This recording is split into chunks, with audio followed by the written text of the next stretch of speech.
Presentiamo la prima serie dei 100 stile libero femminili. Alla 1 Anita Bottazzo, Imola Nuoto. 2 Roberta Antonione, Pallanuoto Trieste. Alla 3 Ludovica Zarpellon, Team Veneto.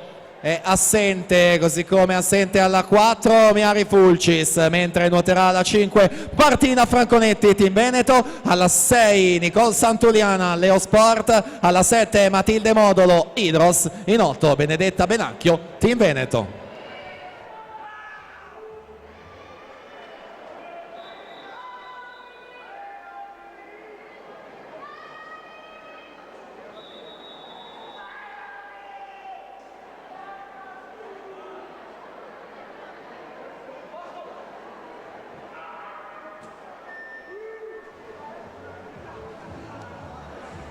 Ultima prova individuale, quindi 100 stile libero. Martina Franconetti, specialista della velocità per il Team Veneto, suo quindi il miglior crono di iscrizione. Al suo fianco ritroviamo la giovane Nicole Santuliana della Leosport, classe 05, plurimedagliata in campo giovanile. Quindi ai 50 metri andiamo a vedere i passaggi.